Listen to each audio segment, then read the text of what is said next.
Alright everyone, welcome back to part 3 of the All Bosses Speedrun tutorial for Scooby-Doo Night of 100 Frights. If you haven't caught part 1 or 2, I highly recommend you watch that because you'll probably not recognize or understand some of the things that I'm doing in this run. But without further ado, for everyone else, let's just get boy, and let's go ahead and enter which way. So an important thing about which way is that when we enter here is that we, again, just try to do what I'm doing. We're just going to go down here, and then we're going to hit the snack gate. Not snack gate. We're going to hit that warp gate because we need to warp back there later for when we fight Redbeard, and that just saves some time on backtracking. If you forget about it, don't worry too much because you'll be able to warp to Coast 3 and then run there similarly to how we just did. Here we're going to drop down to this tunnel, and we're just going to kind of just B-dash up there and just run away from that water and try to collect those snacks. It's a bit tricky, but that's just kind of just base movement of just knowing where you're going. And then we're going to go into here, into Lighthouse 1, and what we're going to do is that we're gonna B-dash, and we're gonna try to hit a frame perfect for the advanced runners, right? And for beginner runners, you can just hit the button. And so for beginner and advanced, basically beginners, you're gonna want to do this, where we go over here and you're gonna want to hit this button. That's because we're gonna get that snack box later. Advanced runners, what I want you to do is just do this and go for a frame perfect. And if you don't get a frame perfect, no biggie. And then we're just gonna run like this. And then basically we're just going to run up a lighthouse like this, and we're going to basically get these snacks in this order, and then we're just going to make our way on up. Just again, aiming your head around these guys in order to make through them, similar to what we did in Coast 2. We're using much of the same techniques to make it up to the top to get to this light bulb. And again, you can probably afford 1 or 2 bunks going up here, so it's a bit forgiving. But if you're struggling with this, and you can go for another frame perfect up here, but if you're struggling with this, you can essentially just not do the left side of the room as you go up, beginners specifically.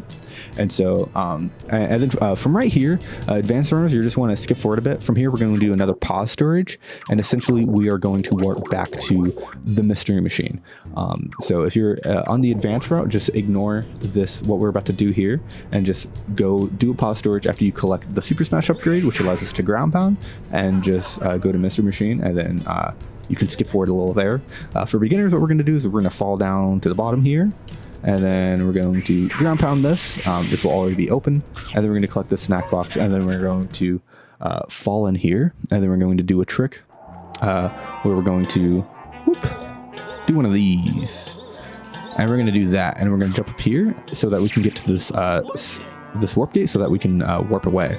So how I like to do this, I like to single jump on this ledge along the wall. You can fall pretty easily here, but I like to go on that ledge and then basically just go forward, do like a pretty lengthy double jump over here.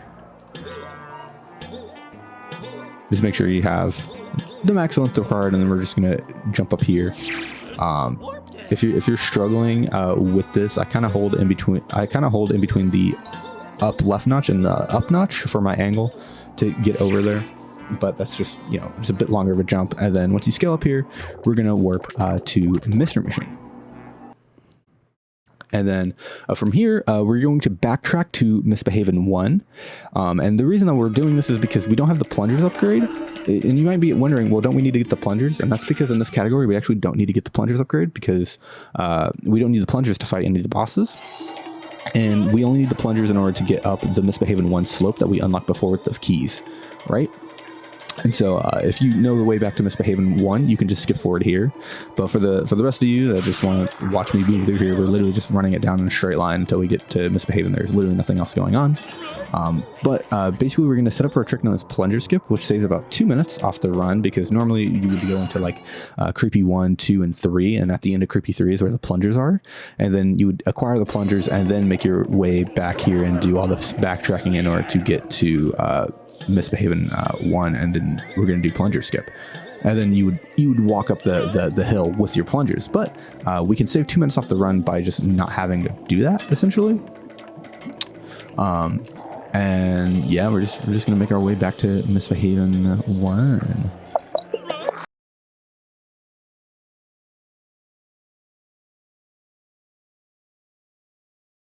So in Misbehavin 1, what we're going to want to do is we're going to B dash and hold straight down and just kind of go around this thing. And it's very important that we get this rightmost fish. There's 2 fishes in this level. You just want to get the one on the right side when you spawn in.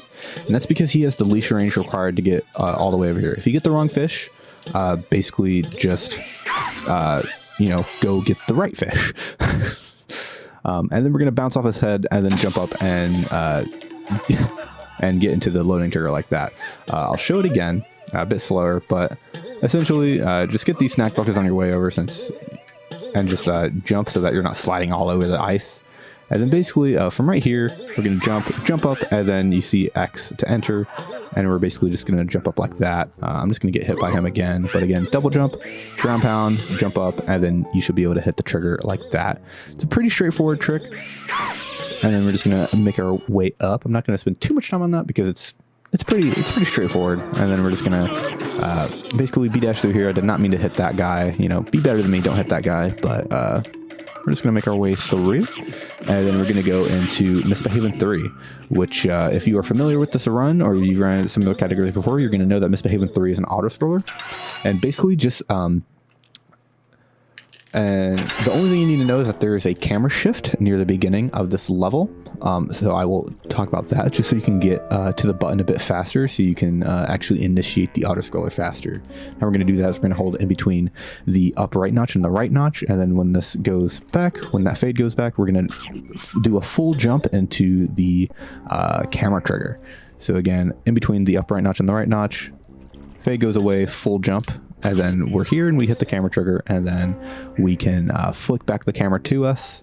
And then basically we're just going to, and then basically if you don't get it, you're going to see something like that. And then if you know your way, you can kind of recover and go like that. But we're gonna hit the button like that. And then now we have initiated the auto scroller, and literally we just ride up with the water. Essentially just collect every single snack along your way besides the very last arc at the very, very top. So I just highly recommend everyone to skip forward, because we are literally just playing an auto scroller for the remainder of this. I'll probably speed this up actually. So you can either watch the speed up or you can skip forward to this timestamp.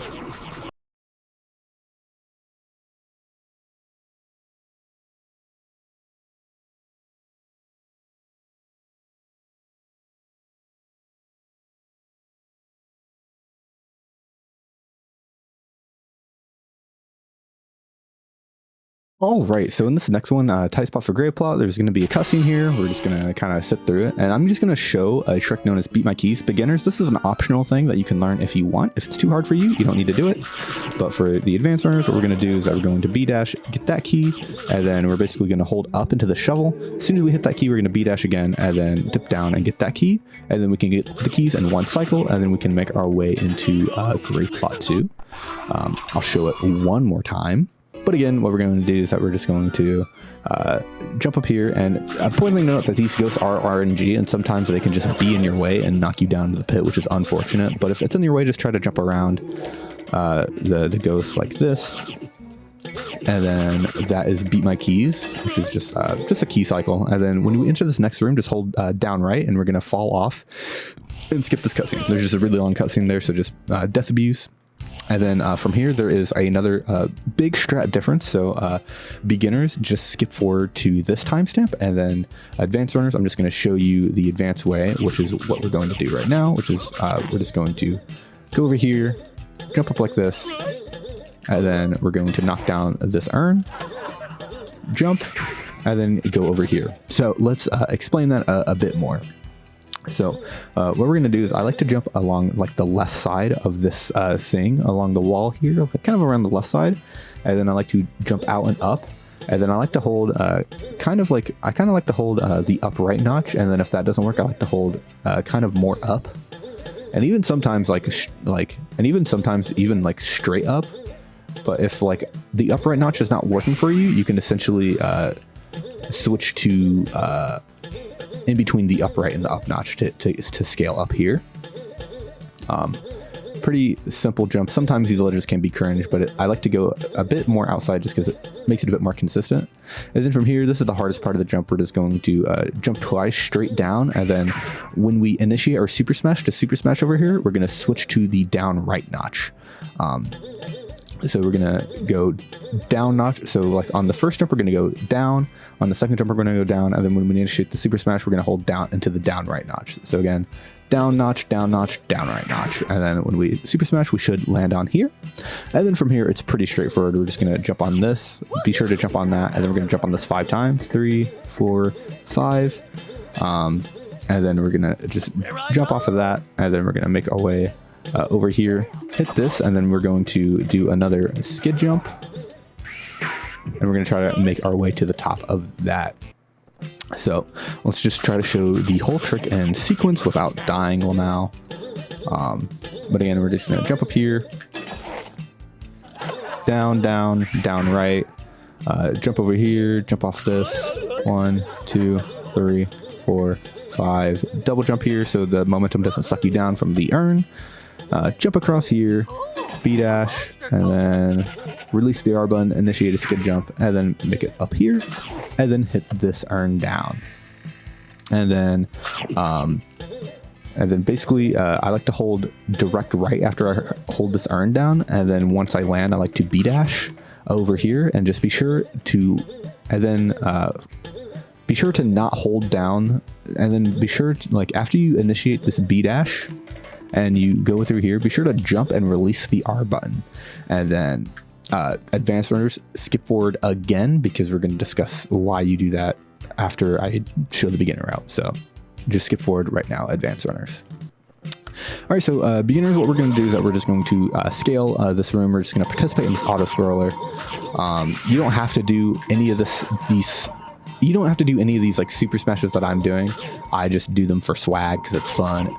And you can like get up here like faster, but you're basically doing the same time frame as I'm doing. I just do it for swag.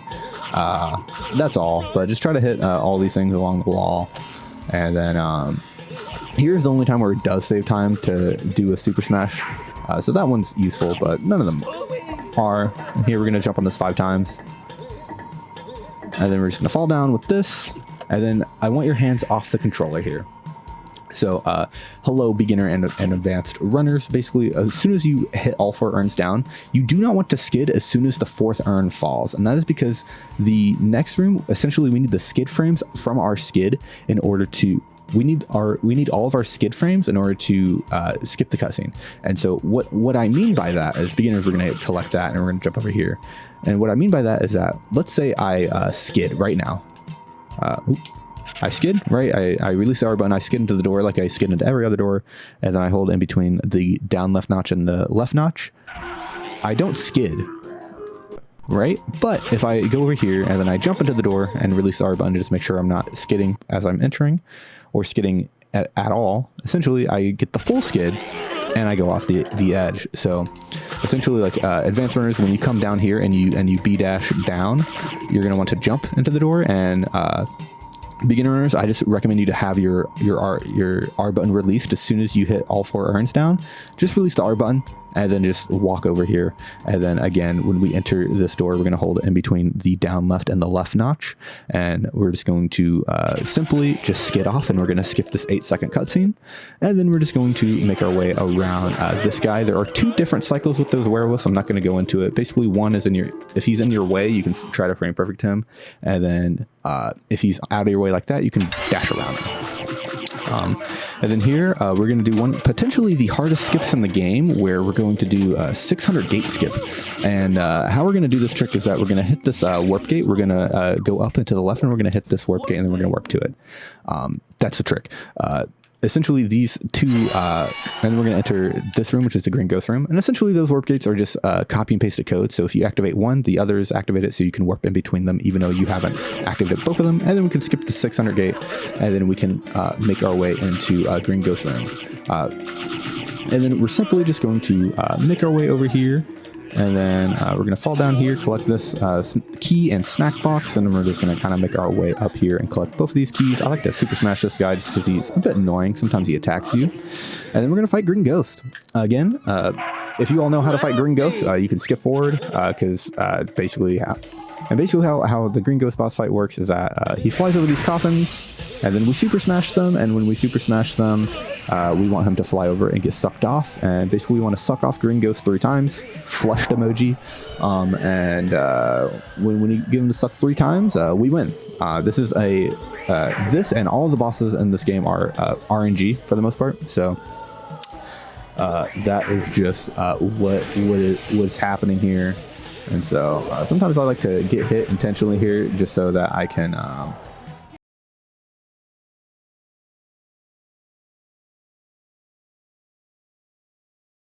right, so after we get the 3rd hit of Green Ghost, what we want to do is that there's going to be for the advanced runners, there's going to be a cutscene that plays here, and then essentially what we want to do is that we want to pause storage away after the cutscene plays. You can initiate your pause storage beforehand to try to get more of the fade out of the way before the cutscene plays. I'm not going to show that here, but if you watch one of my PBs, you'll see what I mean.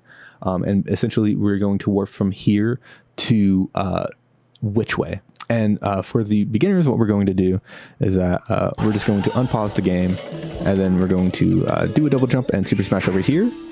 And if we're not doing pause storage, essentially we're going to skip this cutscene, and then we're going to go over here. Also, advanced runners, there will be a text on the screen if you're still watching, but you can just skip forward. And then we're going to make our way into...